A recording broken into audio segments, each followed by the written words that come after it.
What's going on, trading family? So for this video, I'm gonna break down what's happening currently in the markets right now because we got news headlines that is impacting equities, right? If you're trading Nasdaq, US 30, S&P 500 is impacting gold. It is also impacting the dollar, right? So what we're going to be focusing on also is at the end of the video, I'm going to give you guys a breakdown on which direction you should follow the markets depending on how the headlines go, because I know trading New York session with these military headlines is causing back and forth, right? When it comes to the markets, that also happened today, and I'm gonna break that down too. But again, if you guys need more help, right, reach out. Like an example, this is the Discord of my private Discord group, Shavir Zenith Capital. This is where we focus on fundamentals, right? We pay attention to reasons to take advantage of trades in the markets, right? Not just technicals alone.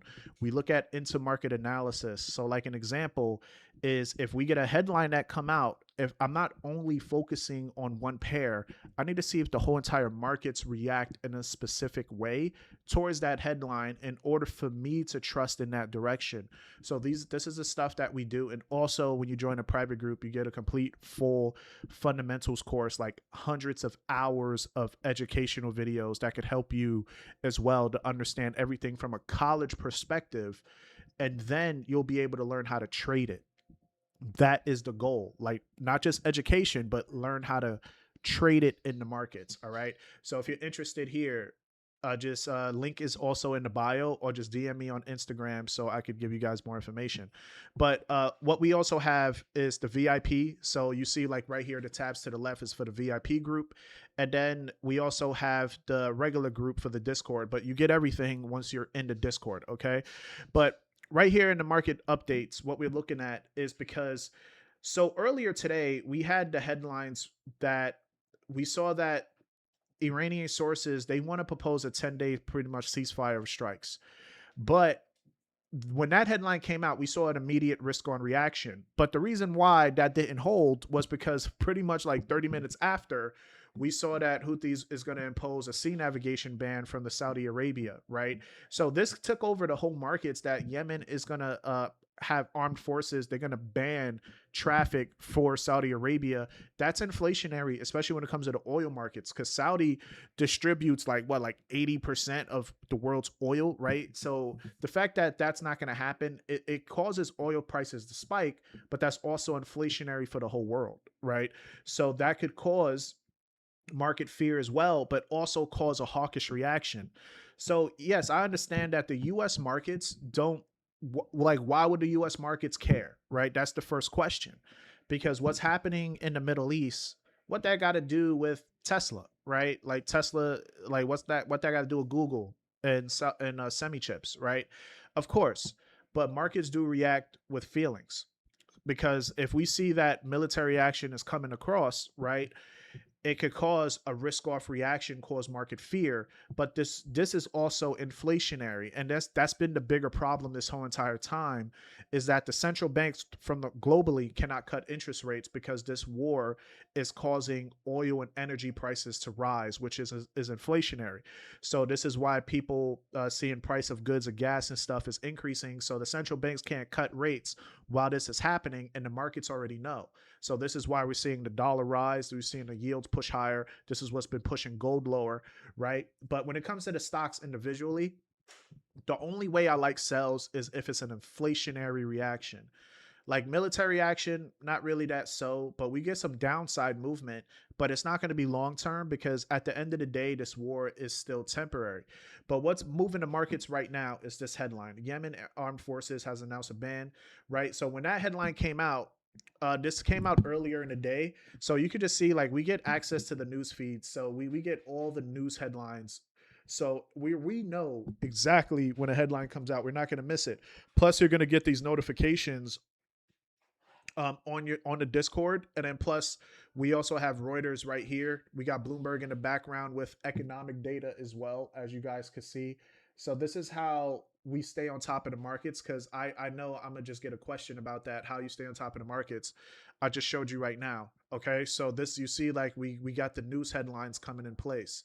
So this is the market reactions, right? To focus on for the day. I'm gonna show you guys here. We need to see oil pushing higher, right? We already got the yields that's to the left. We could already see that the yields, right, is rising as well, and oil rise. If those two is pushing higher, that's going to be a clear signal that the markets care about the escalation headlines. Okay, so when we see that both is happening, you can see on the top dollar pairs now is going to start. You see the dollar in the bottom is going to start rising because of those negative headlines. So that's what's helping AUD, like a Euro USD push lower.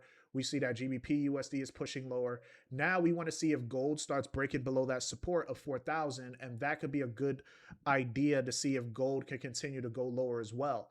Now, looking at the stock markets globally, right? Because this is also, it's causing a risk off market. So you can see that the VIX is rising, showing the fear is coming in place. But now, like, a lot of people got faked out at 9:30. This is what I was alarming the private group about, is that if we could see a fake out because the news headlines is causing market fear. So it gives us a direction. So if we're seeing NASDAQ is pushing higher, which NASDAQ was pushing higher only because Google was rising, because Google started pushing up because of plans of new frozen chips to run in AI models, which is going to be more efficient. So that optimistic headline happened at 9:30. So that's what spiked Google up. And that's why you see like NASDAQ had that spike higher from that spike higher right here from the session. But the headlines is causing market fear. So this is why we already have a direction where we're looking for sells, right, from NASDAQ, US 30, and then the VIX spiking higher is just that extra confluence that we need, that volatility is coming in place, and that's why you see the S&P is dropping. So the breaks of structure, this is what I gave the private group already, to focus on those breaks of structure, right? Because when the markets start to react as a whole, then those breaks of structure, this is where you could trust the direction moving forward. Okay, guys? So hopefully now, if we see things continue to get worse, this is going to be the direction. But if things actually changes and get better, then we're going to see reversals of these moves. Okay, so it depends on where price action is to see what we could focus on. It depends on where price action is. That's what we're going to focus on moving forward. All right, guys. So hopefully this helps. And again, if you guys want more information, like, join the Discord group, right? And you should, and then I'm there to guide you. We just got another headline: UK Finance Minister Reeves resigned. So let's see. Usually the pound does not like uncertainty like this. So I'm gonna look at the pound too. We can focus on like GJ also, because if the pound starts to get weaker, that, and then the strength of the yen, because the yen is a safe haven, that could possibly be another opportunity as well, or also the UK 100. But let's see what happens when it comes to that headline. All right, guys. So hopefully this video helps you guys. Any more help, any tips, and let me know what y'all guys think in the comments, because we supposed to get an end of the war, but I doubt it after the U.S. troops got killed. I don't think Trump is going to back down. My opinion, I don't, because it'll make him look weak at this moment if he comes in and just says like, yeah, let's get back to the negotiation table. It will kind of make him look weak, and I don't think he wants to have that image. Not after we got some U.S. troops got killed. So let's see what happens in the next few hours. But yeah, guys, just look at those areas of interest and let me know how things change for you guys and how your trading journey is going.